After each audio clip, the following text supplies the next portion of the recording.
নারীর অধিকার নিশ্চিতে কার্যকর কোনো পদক্ষেপ নিতে না পারায় অন্তর্বর্তী সরকারের তীব্র সমালোচনা করেছেন বিশিষ্টজন এবং রাজনৈতিক দলের নেতারা। উইমেন ইন ডেমোক্রেসি উইন্ডের আলোচনায় আলোচকরা অভিযোগ করেছেন ৫ আগস্ট পরবর্তী সময়ে নারীকে ঘরবন্দি করতে একটি গোষ্ঠী উঠে পড়ে লেগেছে। নারীকে পিছিয়ে রেখে দেশের কোনো অগ্রগতি সম্ভব নয় বলে মত তাদের। অনুষ্ঠানে তথ্য উপদেষ্টা বলেছেন, নারীর অধিকার প্রতিষ্ঠা সহ অনেক কাজই রাজনৈতিক দলের অসহযোগিতায় সম্ভব হয়নি। বিস্তারিত আহমদ অনেকের রিপোর্টে।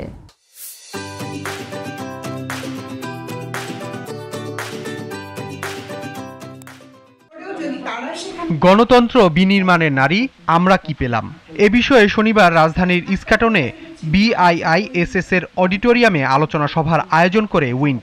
মিডিয়া ব্যক্তিত্ব কাজী জেসিনের সঞ্চালনায় অনুষ্ঠানে ছিলেন তথ্য উপদেষ্টা সহ বিভিন্ন রাজনৈতিক ও সামাজিক সংগঠনের নারী প্রতিনিধিরা। সভায় নারীর অধিকার প্রতিষ্ঠার পথে নানা প্রতিবন্ধকতার কথা তুলে ধরেন তারা।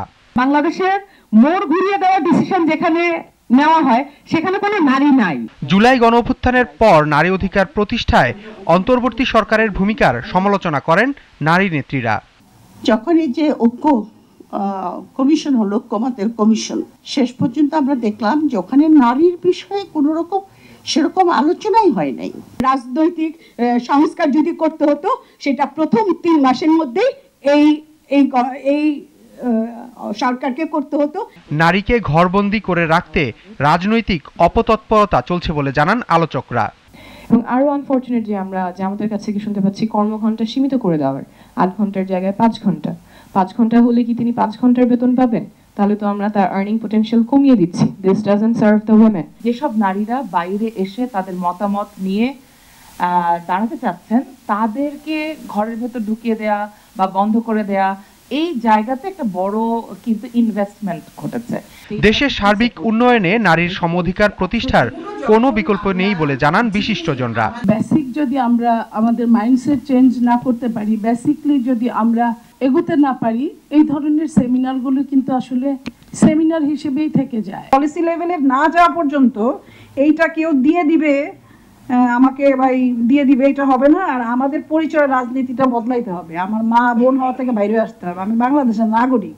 যে বদল আমরা চাই, সেই বদলটা আসলে নারীর অংশগ্রহণ না হলে এটা প্র্যাকটিক্যালি এটার বদলটা ঘটাও অবজেক্টিভলি ঘটবে না।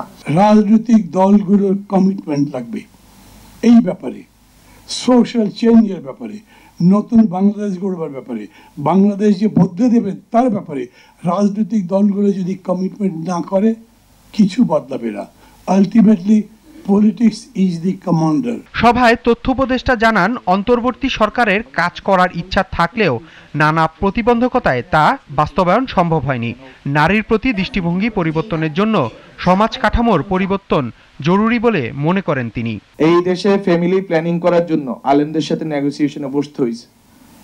ফলে আমি অনুরোধ করবো, এই প্ল্যাটফর্মটা তো পেলাম, অনুরোধ করব যে প্রত্যেকটা নারীদের এবং আমাদের যে সোসাইটাল যে ট্রান্সফরমেশনের বিষয়ে আমি মনে করি যে negotiation and dialogue is the best way.